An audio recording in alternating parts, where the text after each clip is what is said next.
जब वक्त बुरा हो तो मेहनत इतनी खामोशी से करो कि सफलता शोर मचा दे। और ये कहानी सरफराज अहमद, कराची के कप्तान को पाकिस्तान के पूर्व कप्तान को हमारी तरफ तालियां। पाकिस्तान और न्यूजीलैंड के बीच चल रहे टेस्ट मैच में जब चौथी पारी ने पिच ने एकाएक वक्त और जज्बात दोनों बदल दिए और पाकिस्तानी बल्लेबाजी के तमाम जो सूरमा थे वो 80 पर 5 विकेट गवाकर पवेलियन से अपनी हार का इंतजार कर रहे थे, तब एंट्री होती है कराची के स्टार की।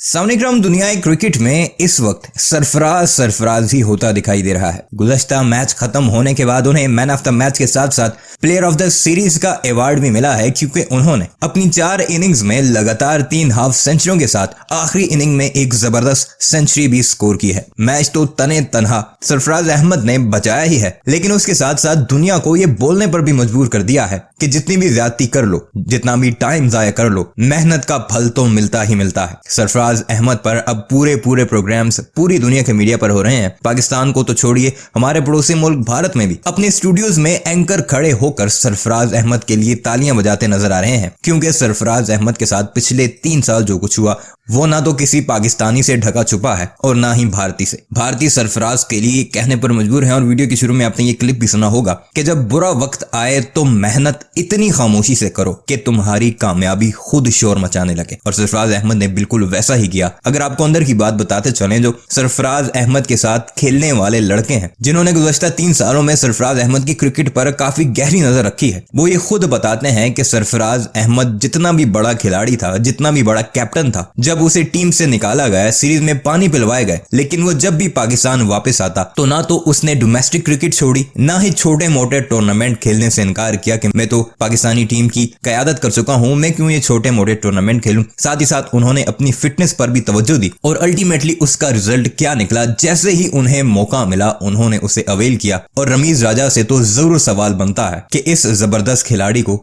आपने पहले 3 साल मौका क्यों नहीं दिया। आइए आपको लेकर चलते हैं और भारतीय मीडिया इस बारे में क्या कह रहा है और किस तरह खुलकर सरफराज अहमद की तारीफें की जा रही हैं, आपको दिखाते हैं, जिसे देखकर आप भी सरफराज अहमद के लिए कमेंट सेक्शन में कुछ ना कुछ लिखने के लिए जरूर मजबूर होंगे।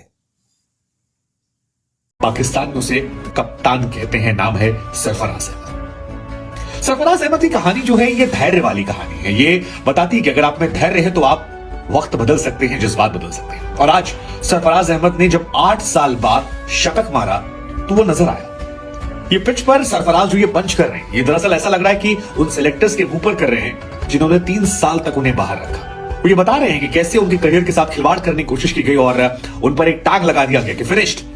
लेकिन सरफराज की कहानी बाकी थी।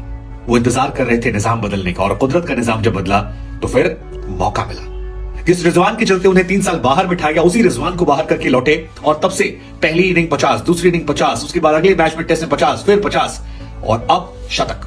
वो जिस शतक से बार बार चूक रहे थे, आज उन्होंने पूरा किया। और जब पूरा किया तो पवेलियन में पत्नी की आंखों से आंसू निकल रहे थे और फैंस पूरे ग्राउंड में सैफी भाई सैफी भाई सैफी भाई चिल्ला रहे थे।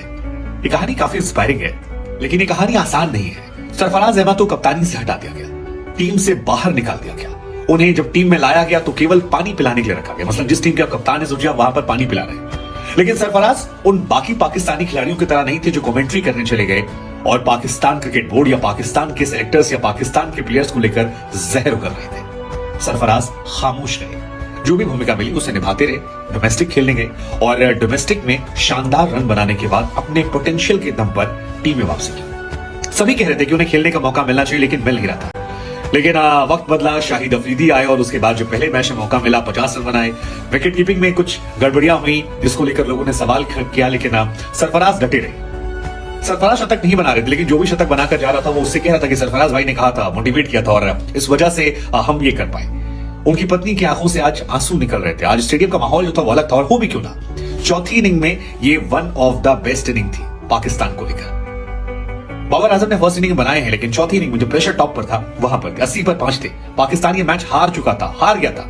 ये जो 15 रन से ड्रॉ हुआ है, हालांकि न्यूजीलैंड सोचो 1 विकेट और मिल जाते, पाकिस्तान सोचो कुछ और मिल जाते। ये ड्रॉ नहीं था, ये पाकिस्तान की हार थी। लेकिन इस कहानी के बीच में सरफराज खड़े हुए, एक छोर से रन बनाते रहे, टैलेंडर्स को लेके बनाते रहे और टैलेंडर्स जब उल्टे शॉट मारते जाकर उन्हें फटकारते रहे, संभालते रहे, इनिंग को संभाला। हालांकि 9वां विकेट उनका गिर गया था, उस मंजिल पर पहुंचने से पहले वो आउट हो गए, लेकिन फिर भी एक टॉप नॉक, एक ऐसी पारी जिसे पाकिस्तान समेत दुनिया भर में क्रिकेट फैंस जो हैं वो लंबे अरसे तक याद करेंगे।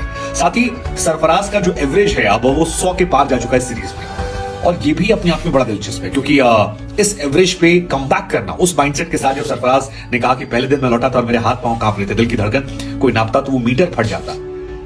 याद कीजिए रवीज राजा के उस बयान को जहां पर उन्होंने कहा कि हमारे पास विकेट कीपर मिल गया मैरिस, और अब लग रहा है कि सरफराज का करियर जो है वो फिनिश्ड हो चुका है। लेकिन जवाब जुबान की जगह जब बल्ले से दिया जाता है तो सिर्फ उनके मुंह पर तमाचा नहीं होता जिन्होंने काबिलियत पर शक किया था, बल्कि तालियां वहां से भी आती हैं जो शायद आपने दिलचस्पी नहीं लेते। तो आज सरफराज उस ताली के हकदार है। सो कराची के कप्तान को, पाकिस्तान के पूर्व कप्तान को हमारी तरफ तालियां, और दुनिया भर में तमाम क्रिकेटर्स के लिए भी ये इंस्पिरेशनल है कि जब वक्त बुरा हो तो मेहनत इतनी खामोशी से करो कि सफलता शोर मचा दे। और ये कहानी सरफराज अहमद की है। एक बार फिर से जोरदार तालियां सरफराज अहमद के लिए।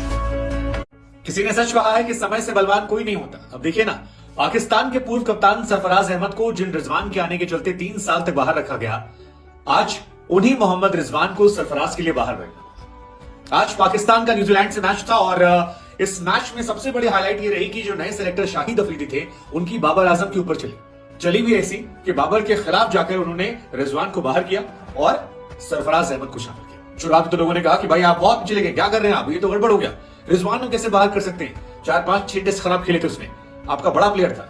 लेकिन सरफराज अहमद आए और सरफराज अहमद छा गए। सरफराज को पाकिस्तान में सैफी भाई या कई बार लोगों ने कप्तान भी कहते हैं, और कराची में आज जब वो खेलने उतरे तो अपने करियर का 50वां टेस्ट मैच और पाकिस्तान की सरजमीन पर अपना पहला टेस्ट मैच खेले थे। ये भी अपने आप में इत्तेफाक है कि एक आदमी जो 49 टेस्ट मैच खेल चुका है, पाकिस्तानी कप्तानी कर चुका है, उसने पाकिस्तान में ही नहीं खेला था, लेकिन खेलने का मौका मिला और क्या खूब खेले। 4 विकेट गिरने के बाद पहुंचे, शानदार बल्लेबाजी की, 86 रन बनाए। ये कहा कि जब मैं खेलने आया तो मेरी धड़कन जो थी वो इतनी ज्यादा बड़ी हुई थी कि मुझे समझ नहीं आता, अगर कोई मीटर तो फट जाता। 86 रन बनाए, हर कोई तारीफ कर रहा है। अंदर जाते हुए रिजवान ने पीठ थपथपाई, बाबर का उन्होंने शुक्रिया किया, अल्लाह का शुक्रिया किया। अब इसे कुदरत का निजाम कहिए या फिर वक्त की ताकत, लेकिन आज पाकिस्तान में काफी कुछ रहा। लेकिन वक्त बदला, शाहिद अफरीदी आए और उसके बाद जो पहले मैच में मौका मिला 50 रन बनाए। विकेट कीपिंग में कुछ गड़बड़ियां हुई जिसको लेकर लोगों ने सवाल किया, लेकिन सरफराज डटे रहे।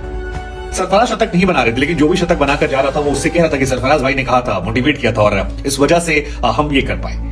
उनकी पत्नी की आंखों से आज आंसू निकल रहे थे। आज स्टेडियम का माहौल जो था वो अलग था, और हो भी क्यों ना। चौथी इनिंग में ये one of the best inning थी पाकिस्तान को लेकर।